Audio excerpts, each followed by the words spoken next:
Hello students, welcome. This is Jaspreet Arora. In this video, we will study Science Class 8, Chapter 4 NCERT, that is Materials, Metals and Non-Metals. Lecture 3. So let's start with our topic. Chapter 4 Materials, Metals and Non-Metals. So previous video में हमने study किया metals and non metals की oxygen के साथ and water के साथ reaction. Now in this video हम metals and non metals की एसिड्स एंड बेसिस के साथ रिएक्शन करेंगे. सो मेटल्स एसिड्स के साथ कैसे रिएक्ट करती हैं एंड बेसिस के साथ कैसे रिएक्ट करती हैं. फर्स्ट ऑफ ऑल हम बात करेंगे एसिड्स एंड बेसिस के बारे में. एसिड्स की बेसिक प्रॉपर्टी होती है जो टेस्ट में खट्टे होते हैं उनको हम एसिड्स बोलते हैं, एंड बेसिस जो टेस्ट में कड़वे होते हैं उनको हम बेसिस बोलते हैं. अगर फर्दर आपको एसिड्स एंड बेसिस की डेप्थ में स्टडी करनी है तो उसके लिए क्लास 10 का chapter number 2 that is acid basis and salts, जिसकी वीडियो ऑलरेडी बन चुकी है, आप उनको देख सकते हैं. राइट, आपको उनके लिंक प्लेलिस्ट में मिल जाएंगे. नाउ अब हम बात करेंगे एसिड्स एंड बेसिस के साथ मेटल्स एंड नॉन मेटल्स की रिएक्शन की. सो यहां पर जो हम एसिड्स लेंगे that is the hydrochloric acid. इसको हम केमिकल नेम में लिख सकते हैं. केमिकल फॉर्मूला होता है HCl. H stands for hydrogen and Cl stands for chlorine. This is the hydrochloric acid. Second acid की हम यहाँ पर बात करेंगे that is the H2SO4. This is the sulfuric acid. H stands for hydrogen, S for sulfur, O for oxygen. तो chemical formula sulphuric acid का हम लिख सकते हैं H2SO4. इन दोनों एसिड्स को हम मिनरल एसिड भी बोलते हैं एंड ये दोनों एसिड्स ही बहुत ही स्ट्रॉन्ग एसिड्स होते हैं. जनरली हम अपनी मेटल्स की रिएक्शन इन्हीं एसिड्स के साथ करते हैं.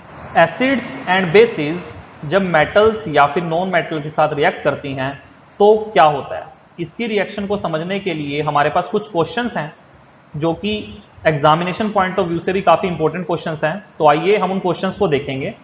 Question 1 is why should the food stuffs like orange juice, pickles, chutney should not be kept in iron or aluminium containers.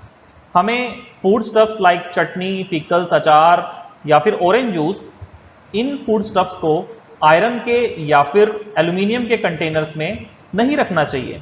तो इसका क्या रीजन होता है? देखिए, इन तीनों चीजों में ही कॉमन है. जो हमारे फूड स्टफ्स हैं, ऑरेंज जूस ले लें या फिर हम पिकल ले लें या चटनी ले लें, इनमें एसिड होता है बिकॉज ये खट्टी होती हैं. तो इनको हमें आयरन के या एल्यूमिनियम के कंटेनर्स में नहीं रखना चाहिए. इसका रीजन हम जानेंगे जब हम रिएक्शन पढ़ेंगे एसिड्स की मेटल के साथ. Now coming to the second question, name the gas evolved when metals react with acid. देखिए, जब मेटल्स एसिड के साथ रिएक्ट करती हैं तो कौन सी गैस रिलीज होती है, इसका भी हम क्वेश्चन अभी देंगे. Now coming to the third question, what happens when magnesium metal react with hydrochloric acid. Magnesium metal जब हाइड्रोक्लोरिक एसिड के साथ रिएक्ट करेगी तो क्या होगा. Similarly zinc metal react with hydrochloric acid, iron metal react with hydrochloric acid और aluminium metal react with hydrochloric acid. तो ये सभी मेटल्स जब हाइड्रोक्लोरिक एसिड के साथ रिएक्ट करेंगे तो कौन सी गैस रिलीज होगी, व्हाट हैपेंस, राइट. तो ये सभी क्वेश्चंस हैं, इनके हम अभी आंसर देंगे. जनरली जो मेटल्स होती हैं एसिड के साथ रिएक्ट करके salt plus hydrogen gas release करती हैं, राइट. बट कुछ हमारे पास मेटल्स होती हैं लाइक कॉपर, सिल्वर, गोल्ड. ये मेटल्स हमारी अनरिएक्टिव होती हैं, मींस डाइल्यूट एसिड्स के साथ ये मेटल्स रिएक्ट नहीं करती.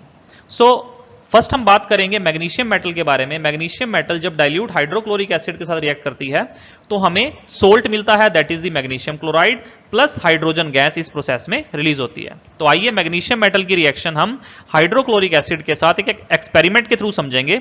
जैसा कि आप इस एक्सपेरिमेंट में देख पा रहे हैं, यहां पर हमने इस टेस्ट ट्यूब में मैग्नीशियम के पीसीज लिए हैं, राइट. एंड इस टेस्ट ट्यूब में ही हमने डाइल्यूट हाइड्रोक्लोरिक एसिड रखा है, मिक्स किया है मैग्नीशियम पीसीज के साथ.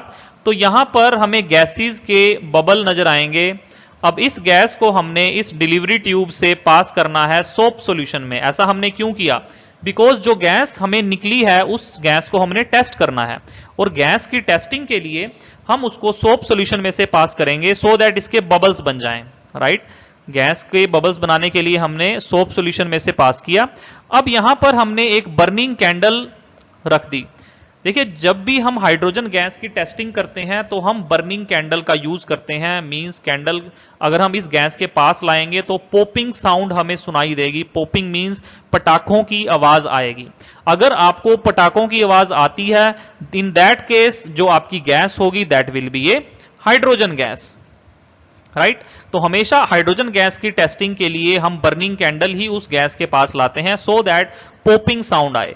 बड़ा इंपॉर्टेंट क्वेश्चन है ये कि आप अगर बर्निंग कैंडल लाते हैं गैस के पास, अगर पॉपिंग साउंड आ रही है तो गैस कौन सी होगी? Means that will be a hydrogen gas.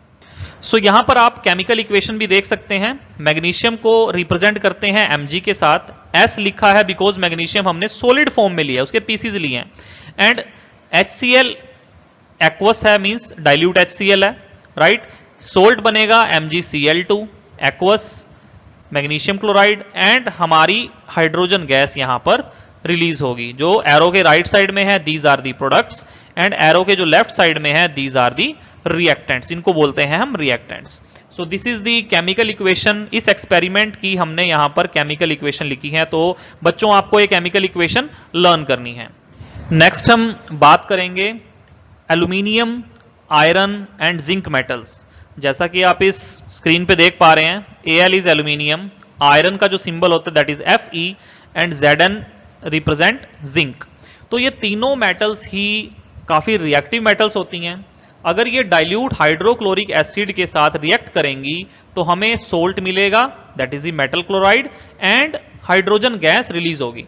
तो इन तीनों की केमिकल इक्वेशन जैसा कि आप देख पा रहे हैं, एल्यूमिनियम के लिए Al सिंबल होता है और ब्रैकेट में हमने लिखा है S, मींस ये सॉलिड फॉर्म में लिया है। HCl को रिप्रेजेंट कर रहा है हाइड्रोक्लोरिक एसिड, डाइल्यूट है तो ब्रैकेट में हमने लिखा है एक्वस। इसका जो सोल्ट बनेगा AlCl3 प्लस हाइड्रोजन गैस। देखिए यहां पर AlCl के साथ 3 क्यों आता है, इस चीज को हम नेक्स्ट अपने हायर क्लासेस में स्टडी करेंगे। अभी आपने इसको लर्न करना है कि एल्यूमिनियम के साथ क्लोराइड के 3 एटम्स ज्वाइन होंगे। सो जिंक के साथ अगर हम हाइड्रोक्लोरिक एसिड की रिएक्शन करवाएंगे तो हमारा सोल्ट बनेगा zinc chloride plus hydrogen gas H2 gas. Similarly Fe represent कर रहा है आयरन को, ब्रैकेट में हमने लिखा है S, मींस सॉलिड फॉर्म में लिया है हमने आयरन। अगर हम HCl के साथ रिएक्ट करेंगे तो सोल्ट बनेगा FeCl2 aqueous plus hydrogen gas इस प्रोसेस में रिलीज होगी। आपने कभी देखा होगा रिएक्शन में एरो का साइन होता है। एरो का साइन हम यूज करते हैं हाइड्रो गैस के लिए, मींस कुछ भी अगर गैसियस फॉर्म है उसके लिए हम एरो का साइन भी यहां पर यूज करते हैं। तो ये तीनों रिएक्शन बच्चों आपने लर्न करनी है अच्छे से। अब हम कह सकते हैं कि जो magnesium metal, aluminium metal and zinc metal, ये तीनों मेटल्स ही काफी रिएक्टिव होती हैं, एंड तीनों मेटल्स ही जब डाइल्यूट हाइड्रोक्लोरिक एसिड के साथ रिएक्ट करती हैं तो हाइड्रोजन गैस रिलीज करती हैं।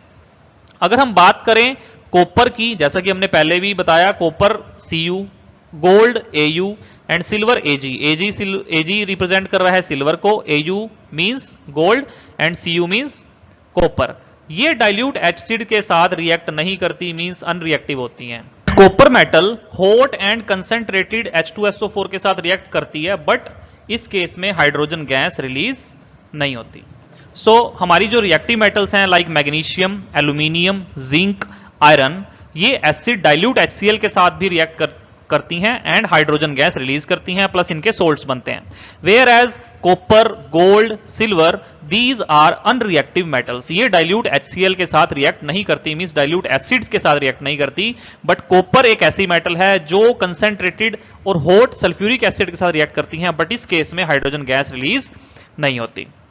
नाउ अब हम बात करेंगे क्वेश्चन की, that is why should the food stuffs like orange juice, pickles, chutney should not be kept in iron or aluminium container। so I hope आप बच्चों को पता चल गया होगा कि अब orange juice, pickle, chutney, इनमें देखो एसिड होता है। अगर एसिड एल्यूमिनियम के साथ रिएक्ट करता है तो हाइड्रोजन गैस रिलीज करेगा और हमारा खाना स्पॉइल हो जाएगा। दैट्स वाई एसिड वाली चीजें हम एल्यूमिनियम और आयरन के कंटेनर्स में नहीं रखते। जैसा कि अभी हमने स्टडी किया, इसको हम लिख सकते हैं certain foodstuffs like citrus fruit juices, pickles, chutney, curd contains acid। When the food stuff containing acids are kept in iron, aluminium or copper containers, the acid present in them react with metal of the container to form toxic salts. These toxic salts can damage our health. तो इससे खाना हमारा spoil हो जाएगा, जो salts बनेंगे वो काफी टॉक्सिक होंगे, इससे हमारी हेल्थ डैमेज हो सकती है। तो हमेशा जो भी हमारी एसिड्स होते हैं, जिन स्टफ्स में, फूड स्टफ्स में एसिड्स होते हैं, उनको हमें आयरन के, एल्यूमिनियम के कंटेनर्स में नहीं रखना चाहिए। ये तो थी मेटल्स के साथ एसिड की रिएक्शन। अब हम नॉन मेटल्स के साथ एसिड की रिएक्शंस की बात करेंगे। देखिए, जो नॉन मेटल्स होती हैं वो डाइल्यूट एसिड के साथ रिएक्ट करके सोल्ट और हाइड्रोजन नहीं क्रिएट करती।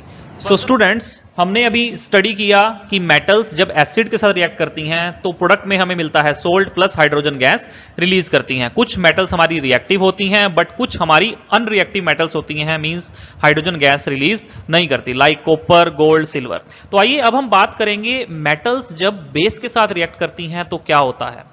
फर्स्ट ऑफ ऑल, जो बेसिस होते हैं वो टेस्ट में कड़वे होते हैं। यहां पर हम बेस लेंगे, that is the sodium hydro oxide. जैसा कि आप इस पिक्चर में देख पा रहे हैं, ये काफी स्ट्रॉन्ग बेस होता है। एंड यहां पर सभी मेटल्स बेस के साथ रिएक्ट नहीं करती। कुछ मेटल्स होती हैं जो बेस के साथ रिएक्ट करके salt and hydrogen gas release करती हैं।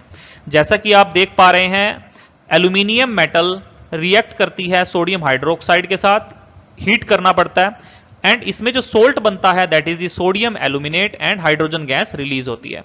सिमिलरली अगर हम बात करें जिंक मेटल की, जिंक मेटल भी रिएक्ट कर जाती है सोडियम हाइड्रोक्साइड के साथ विच इज ए बेस, और ये भी हाइड्रोजन गैस रिलीज करती है।